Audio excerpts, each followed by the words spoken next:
Aviation security awareness course के चौथे भाग में आपका स्वागत है। इस भाग में हम सीखेंगे कि व्यक्तियों और वाहनों के एयरपोर्ट में प्रवेश को कैसे नियंत्रित किया जाता है। नियंत्रण बिंदुओं पर उपलब्ध लॉगबुक में किन किन बातों को लिखा जाता है तथा नियंत्रण बिंदुओं पर ड्यूटी करते समय किन चीजों का ध्यान रखना चाहिए।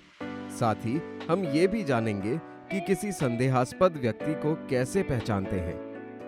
एयरपोर्ट में व्यक्तियों और वाहनों के नियंत्रण का मूल उद्देश्य ये है कि केवल वही व्यक्ति और वाहन लैंड साइड से एयर साइड की ओर जा पाएं जिनकी ऑपरेशन के अनुसार उस क्षेत्र में जाने की आवश्यकता है।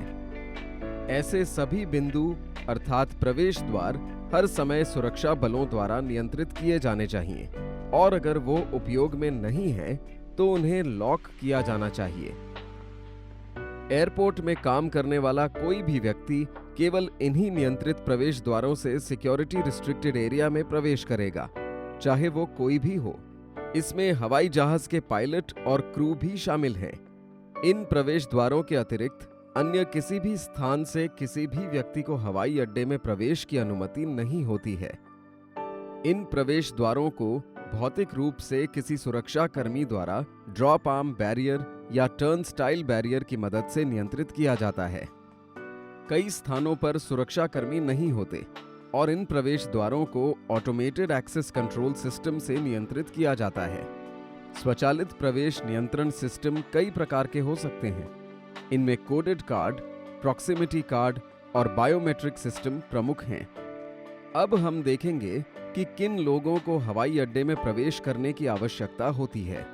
इनमें प्रमुख हैं हवाई अड्डे में काम करने वाले कर्मचारी, एयरलाइंस के कर्मचारी, हवाई अड्डे में विभिन्न प्रकार की दुकान चलाने वाले लोग, पुलिस, कस्टम या इमिग्रेशन के लोग, सरकार के प्रतिनिधि, दूतावासों में काम करने वाले लोग, आपातकालीन सेवाओं में काम करने वाले लोग और हवाई अड्डे में किसी भी काम से दौरे पर आने वाले लोग। यदि प्रवेश करने वाला व्यक्ति यात्री है तो उसके पास टिकट और अपना फोटो पहचान पत्र होना चाहिए और यदि वो अन्य किसी श्रेणी में आने वाला व्यक्ति है तो उसके पास किसी न किसी प्रकार का हवाई अड्डा प्रवेश पत्र होना चाहिए।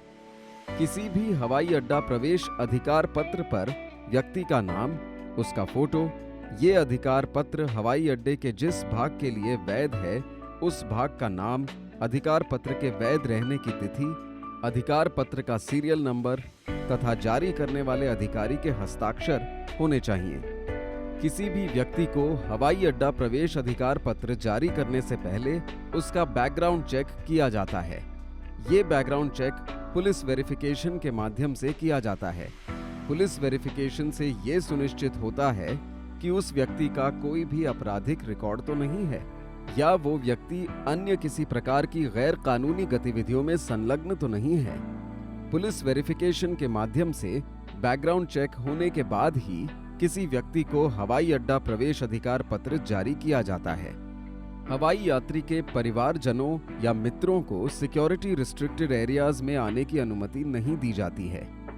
किसी भी नियंत्रित प्रवेश द्वार पर भौतिक रूप से व्यक्ति को रोकने के लिए बैरियर, गेट या टर्न स्टाइल के अतिरिक्त सुरक्षा कर्मी के पास कम्युनिकेशन के इक्विपमेंट होना भी बहुत आवश्यक है ताकि आवश्यकता पड़ने पर वो नियंत्रण कक्ष को सूचना दे सके। ये कम्युनिकेशन इक्विपमेंट फोन भी हो सकता है, इंटरकॉम भी और वॉकी टॉकी भी।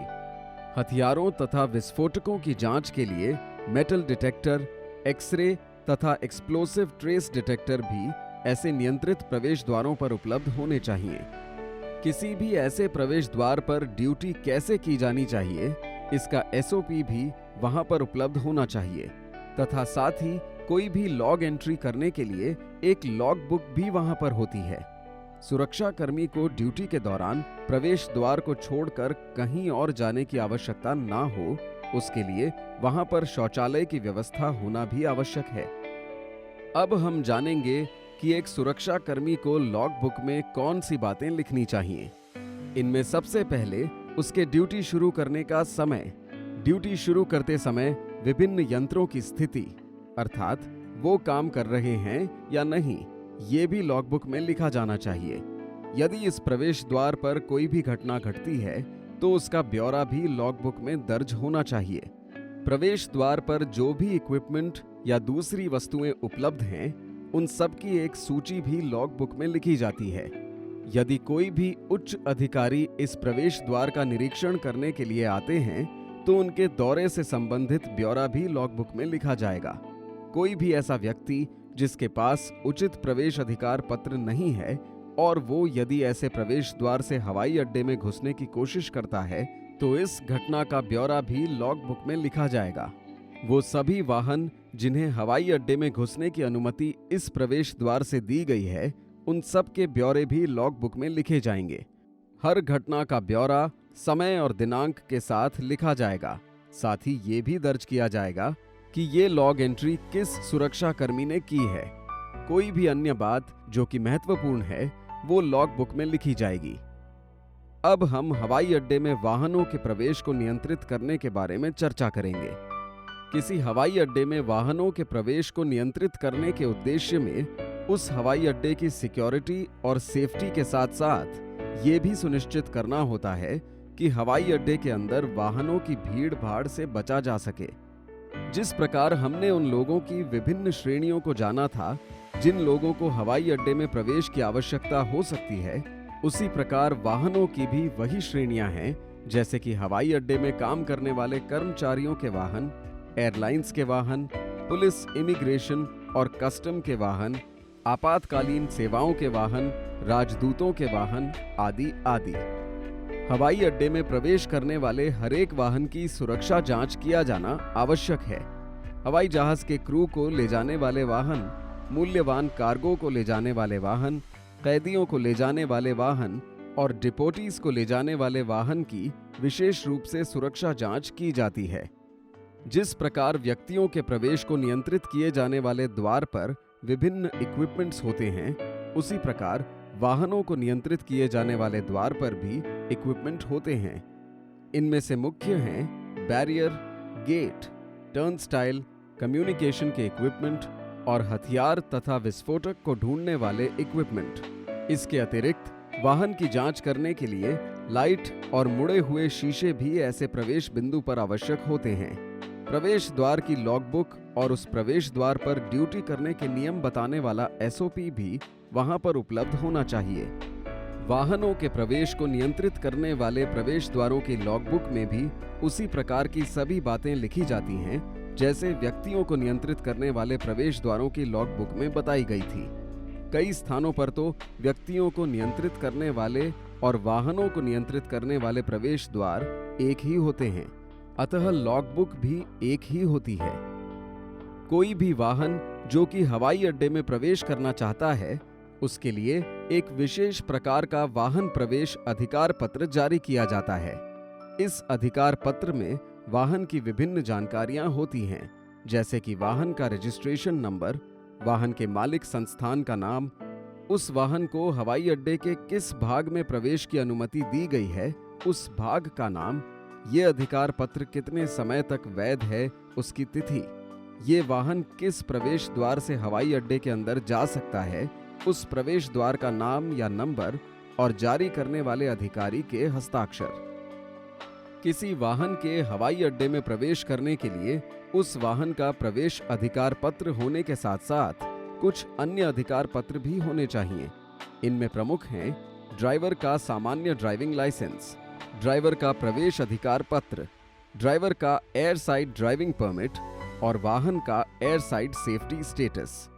एयर साइड सेफ्टी स्टेटस से अर्थ है कि उस वाहन में स्पीड को नियंत्रित करने का यंत्र लगा होना चाहिए, साथ ही उसके ऊपर झंडा या लाइट लगी होनी चाहिए।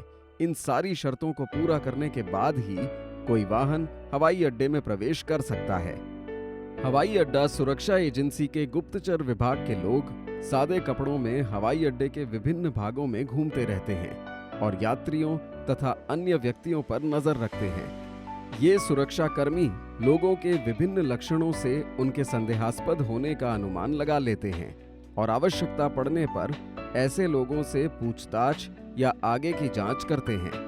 इन संदेहास्पद लक्षणों में शामिल हैं किसी व्यक्ति का आंख से आंख मिलाकर बात ना करना, नर्वस होना, बेचैन होना, सुरक्षा जांच में बहुत ज्यादा दिलचस्पी लेना, व्यक्ति की चाल असामान्य होना, बहुत जल्दी में होना, पूछताछ करने पर विरोधाभासी उत्तर देना, सहानुभूति प्राप्त करने के लिए बीमार होने का नाटक करना, अपने आप को किसी वीआईपी की तरह दिखाना, आंखों से किसी दूसरे व्यक्ति को इशारे करना, बार बार फोन करना, सबसे अलग हट कर बैठना, अपने ओरिजिन या डेस्टिनेशन की सही जानकारी ना होना।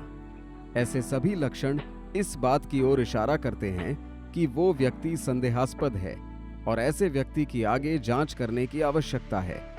ये केवल सुरक्षा कर्मियों की ड्यूटी नहीं है कि वो ऐसे व्यक्तियों पर नजर रखें, बल्कि हवाई अड्डे पर काम करने वाले प्रत्येक व्यक्ति की ये ड्यूटी है कि वो अपने आंख, नाक, कान खुले रखें और अपने आसपास किसी भी असामान्य व्यक्ति या घटना की सूचना तुरंत अपने सुपरवाइजर या सुरक्षा कर्मी को दें।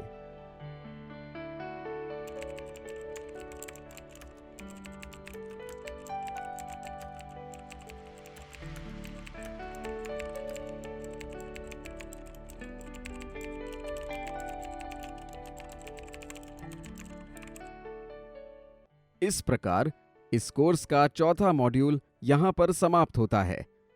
एक आसान सी 6 प्रश्नों की परीक्षा देने के बाद आप अगले भाग पर जा सकते हैं। नमस्कार, जय हिंद।